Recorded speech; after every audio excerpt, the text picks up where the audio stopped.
New season, new big bad. So of course that means Serena is the go-to for 90% of the community. And rocking roughly 4.7 billion HP according to some players, you're going to need to bring the heat if you want to topple the Warcrasher. So in today's video we'll be breaking down my optimized Serena bossing build, who's designed to float like a butterfly and sting like a massive bee. And we've got the modules, weaponry, Arche Tuning, trigger mods and components all to come. So as always, if that sounds good to you, then what are we waiting for? Let's get to it.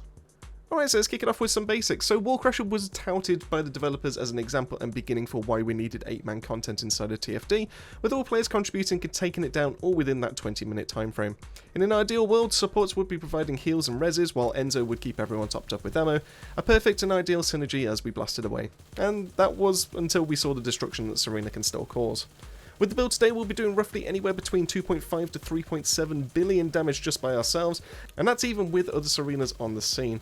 The main skill rotation to pull this off will be 100% uptime of her skill 2 as well as her skill 4, and with the 2 offering more multi-hit chance and damage, whereas her skill 4 will be boosting our damage exponentially.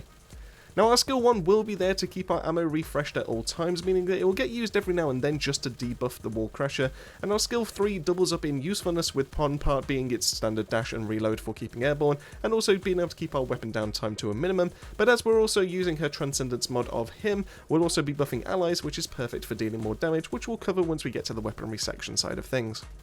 So let's talk modules and trigger mods. To achieve all the above, we need 4 main focuses from our mods, and that's going to be skill cost, duration, cooldown and HP to buff up our skill 4 DPS. Now HP wise, we're going to rock both stim accelerant and increased HP, giving us the biggest increase to our pulls. Now the loss of MP isn't really an issue with this build due to how low we can get the skill cost, so we can pretty much run the top HP mods all that we want. Now as for duration, we'll want both skill extension and max duration, giving us the 76.5% needed to help extend our skill 4 for that 100% uptime. Cooldowns though, we'll need 4 modules, with 2 being instant locks of Nimble Fingers and MP conversion, but the other 2 can be anything from a selection, as we won't be using the skill power or modifier boost they grant, just purely for that cooldown element. To match what Serena does though, I'd recommend both Focus on Fire and Focus on Singular, but pretty much any 2 Focus on mods really can be slotted in here. Lastly comes our skill cost reductions, helping us stay in the air and avoiding the need to drop down for those pesky MP orbs. Maximised conservation gives us a healthy 35.4% reduction at the cost of our skill modifiers, but as we've already established, this won't be a downside at all. So the last mod to slot in will be Final Wish, which is a mod that rarely ever gets used and rarely ever gets to see.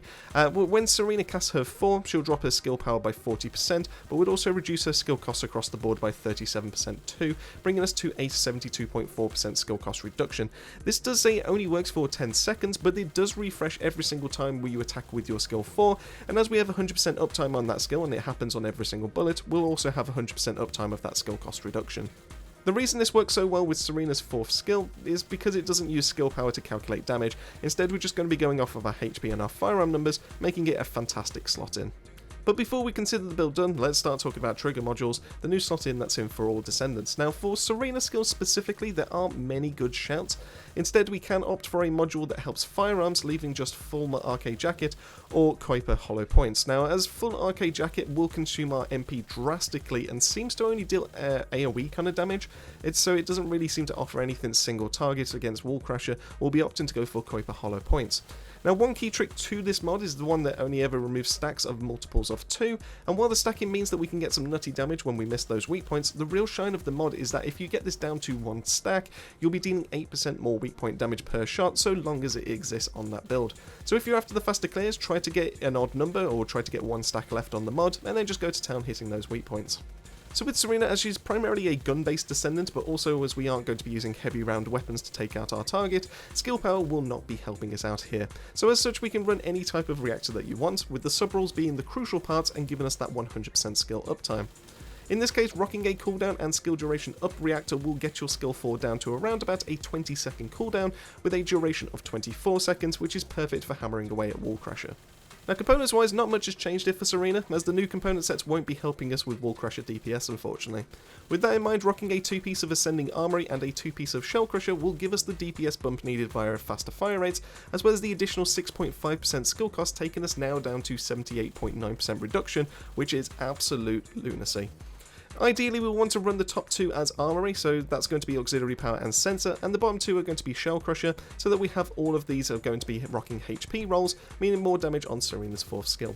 Now as for our sub-rolls, a HP roll on auxiliary power is absolutely needed. An MP recovery in combat combined with MP recovery modifier should be kept as a minimum, keeping your MP bar topped up throughout the whole fight. Now for component cores, HP and defense across the board is pretty much all that you're going to need, so we can just move on to the next section. Swapping on over to the weaponry, I've tried a few options out, with the community liking Albion Cavalry early doors, then I swapped to Fallen Hope thinking that the larger damage on multi-hits would be the play, but nothing really competed with Ancient Knight, making that our go-to weapon of choice. The Knight boasts some really nice benefits for us to use over other options, with extra damage range when in the air being a decent start, but the Atonement buff is what we're after, granting an additive boost of 0.077 multi-hit damage per stack, maxing out at 0.77 on top of the 0.54 we already had, making our brand new bonus the 1.31x ready for all those buffs heading its way in the build and inside of our Arche Tuning. I've seen this gun hit near 7x multi-hit damage with around about 172% chance, meaning that you can apply that damage another second time. So let's talk modules so we can get the most out of the gun's DPS. Of course we want to lean into base firearm attack of the gun's fire element as well as those multi-hits so that we can smack for as hard as possible. Action and reaction, charge amp and fire enhancement help our base stats, perfect for all the multipliers to hit later on in the build. Fire rate up and expand weapon charge give us our quality of life, with extra mag size giving us that added break between dashes so that they can refill and that we don't actually run out when we're in the fight. And then half aiming adds in the weak point multiplier so our base hits go even harder and even better suited for our multi-hits. Speaking of which, we rock full multi-hit mods with multi-percussion sight and multi-piercing rifling giving us the biggest boost to chance and damage at the slight cost of our crit damage and our fire rate, but the 10% we can cover if it's the only penalty we have on the build. We then back this up with 2 yellow mods with multi-hit induction boosting our base multi-hit chance massively for weak points, and then multi-circulation boosting our damage as we spam our him dashes, which is going to be boosting our teammates on the ground and in theory then going to be upping our damage. Now for our cores, I've personally found it best to rock a multi-hit damage core in the free slot, helping us hit that almost 7x damage multiplier. We'll also slot in 2 firearm attack rolls, 1 fire attack and 1 fire rate core, just to be able to round off that build. And then for our substats, once again multi-hit takes the stage with multi-hit damage and chance, fire attack and a firearm attack roll just to finish it all off. Onto the Arche Tuning, and in here we'll be wanting to up our multi-hit damage and chance while also gaining the most HP for our skill 4's DPS. Now heading down and to the right allows us to grab that yellow HP node, which gives us 110% more HP, perfect in combination with everything else that we've slotted so far. For our weapon damage side of things, heading left gives us more weak point modifier, accuracy to stay on target, and all the multi-hit chance and damage that we can squeeze in. Now while technically defense neutralization would have been nice to burst the boss down in the first 15 seconds of the fight, unfortunately without a coordinated team you'll kind of struggle to be able to pull this off before someone gets that first shot, so instead it's actually better for us to go consistency and also on the path on the screen. And then lastly, the inversion rounds off the build with 3 absolutely must-have nodes and 2 great capstones to help with the damage just that little bit more. So firstly we'll be grabbing strike point amplification, giving us more weak point damage as we apply multi-hits, stacking up to 27%, which is great for all the weak points we're planning to hit as we shoot. Secondly, our focus rounds make another appearance, with fire being the go-to here, which are perfect for the fire attack core that we already have slotted into our Ancient Knight with the weapon cores.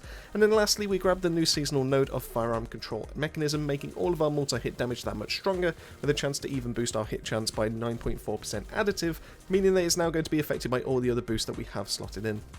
Of course, we shouldn't overlook the capstones of Area Burst Inducer offering 13% more damage for 10 seconds, and that's on a 30-second cooldown, along with our enhanced focus rounds reducing attribute resistance, allowing our fire attack to do that much more. And with all that out of the way, that wraps it up for my go-to on the Wall Crasher Breaker build, which is perfect for smacking hard and getting the kill in little to no time. Now while I don't think this is what Nexon intended with the release of the 8-man boss, you might as well farm for all of its goodies as fast as possible and guarantee yourself those drops. Fingers crossed we get something similar in the future, but that's a little bit more challenging than Serena holding down M1 for around about 2 to 3 minutes. And so this section I wanted to be able to hear from you. What are your current thoughts on Serena in the current scape? Are you a fan of the 8-man raid format? And then lastly, what are your current thoughts on Season 3 so far? Let me know all that and more down below. Massive thank you for making your way to the end of the video.